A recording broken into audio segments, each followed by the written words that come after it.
Good afternoon, Your Honors. In relation to that, as a report, I would refer to my previous report earlier that despite personal service and their refusal to physically receive the subpoena, the Secretariat made the substituted service through the electronic mails of Attorney Zulaika Lopez and Attorney Sunshine Fajarda.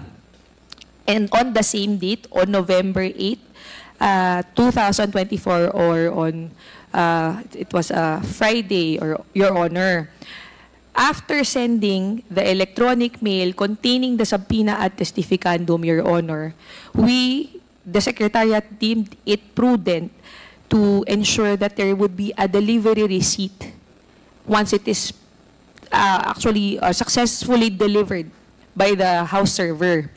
So at 1:42 p.m. on November 8, 2024, we received confirmation from the postmaster at ovp.gov.ph, the server of the Office of the Vice President, confirming that our email containing the subpoena ad testificandum has been delivered to the electronic mail of Attorney Sunshine Fajarda at sunshine.fajarda@ovp.gov.ph, Your Honor. Mr. Chairman, with the indulgence of Chairman ako. Yes, Congressman Dan Fernandez. Lagi na pong practice yan eh. They refuse to accept the invitation. No?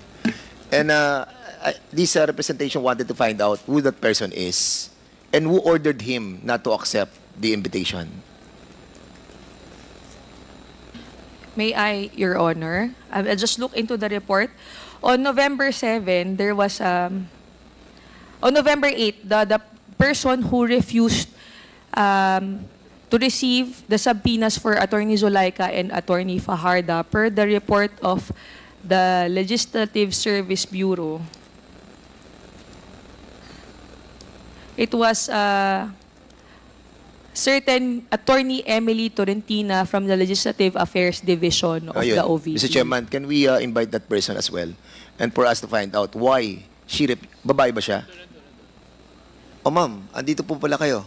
Why did you refuse to accept the Your Honor, oath has not been administered. Thank you, Your Honor. Mr. Chairman, can we administer the oath of those first time that attended this hearing? Mr. Chair, Ipautan natin silang lahat. Comsec, pwede po ba paki-out na lahat sabay-sabay? Thank you, Your Honors. To all the resource persons, including Attorney Emily Torrentira, please stand up, including Attorney Emily Torrentira. But since you are willing to testify, Your Honor, and give your statements, Your Honor, it was requested that she will be giving her oath as well, Your Honor. Your Honor, if I may, respectfully. Please administer the oath first. Please raise your right hand. Do you swear to tell the truth, the whole truth, and nothing but the truth in this inquiry, Your Honor? I do. The oath has been administered for the resource persons, Ms. Rabago, Mr. Tenido, Attorney Sanchez, and Ms. Villa del Rey. However, Attorney Emily Torrentira refuses to take her oath, Your Honors.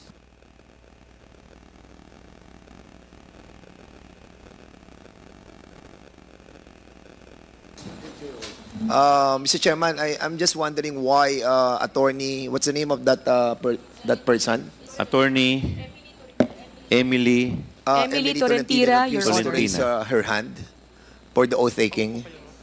Can we ask her why she refuses to take her oath? May I, Mr. Chair? You can all sit down, ma'am. Upo na po. Thank you. Bakit daw po ayaw ninyo mag-take ng oath? No, Your Honor, I am not refusing to take the oath.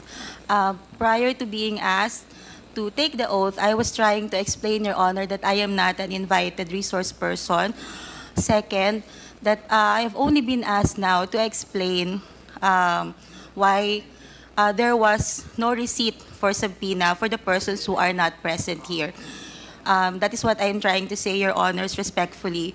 I just wanted to explain that as part of the Legal Affairs Division of the office, I wanted to explain why we did not receive. In accordance with the rules governing inquiries in aid of legislation, wherein the rules of court suppletorily applies, Rule 14 in relation to Rule 21 of the Rules of Court, Your Honors, personal service must be made to resource persons who are being issued subpoena. With that, Your Honor, they being not present in the office at that time, no person can receive on their behalf, and hence, there will be no proper service. Respectfully, Your Honors.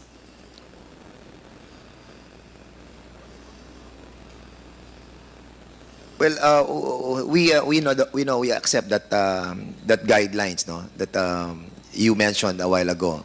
But you all know that this is in aid of legislation, and the reason why we are trying to course this invitation to the office of the president, we discussed this lengthily already, and the testimony of Attorney Lopez is so important to us.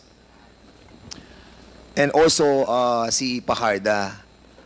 And I think, Mr. Chairman, with this kind of explanation that being manifested by Attorney Tolentino, as much as we accept that that premise of her, but somehow we are all guided with moral decency, no? That somehow, sana Mr. Chairman, umattend naman po sila dito kahit na sabihin po natin that yun nga po,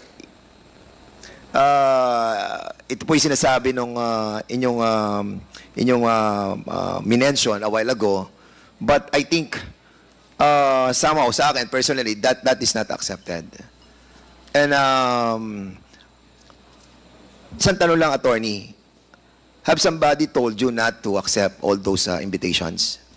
No, Your Honor. It was a. So it is in accordance with the rules, Your So Honor. it's your own Attorney, volition. we will recognize you later because hindi po kayo nag-take ng oath. Okay na po. Mr. Chairman, You've already said your piece. Thank Mr. you, Your Chairman. Honor. Congressman may I Paduano, ask you're the recognized. good attorney, what is your role in this? You are not invited, but you are present at today's hearing, and you never take your oath. As Why? legal counsel. What is your presence? Mr. Chair, Your Honor, I am the Chief of Legal Affairs of the Office of the Vice President. So, I am here to represent the institution, Your Honor. so you are here to represent the institution. You should, before talking, you should take your oath. Because that is on record. You're a lawyer. You know that. You cannot speak until you take your oath. That's the rule, internal rules of this House and this committee.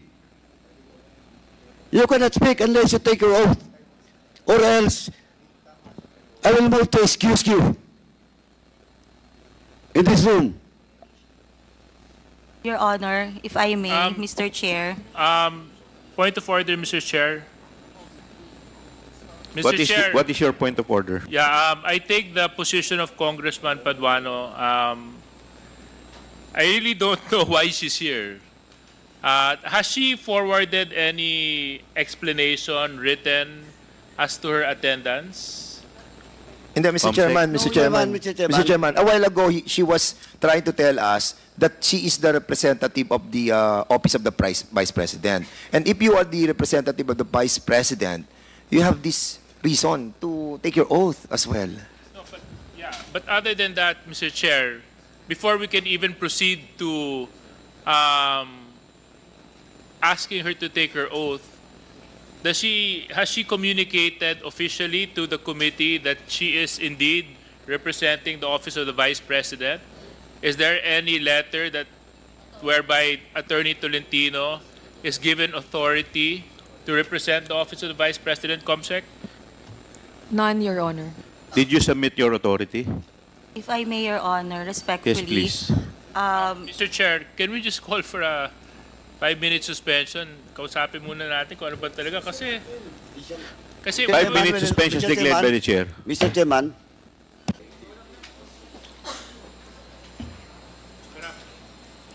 Congressman Paduano. thank you, Chairman. Anyway, Mr. Chairman, first and foremost, since the good lawyer has no written authority coming from the Vice President, second is that she never take her oath. So, Mr. Chairman, first, I move that we strike out all, on record, all the statement being made by the good attorney. Seconded. There's a motion raised by Congressman Paduano, duly seconded. Is there any objection? Hearing none, the motion is carried. And second, Mr. Chairman, I move that we excuse the good lady attorney in this room and to request the SAA to escort the good attorney outside of this room. So move, Mr. Chairman. Seconded.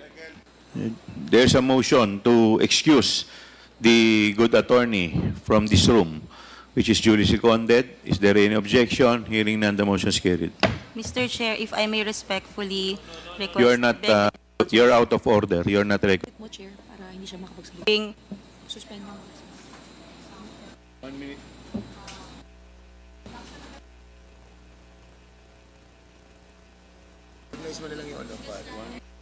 Suspend ko na lang. Your Honor, 1 minute suspension.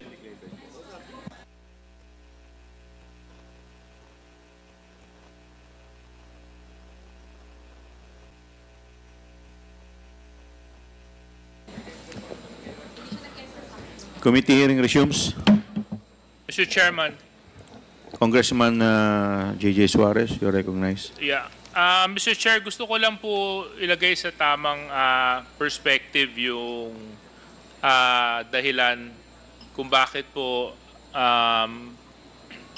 pina-excuse po natin yung isang individual na dumalo sa ating hearing.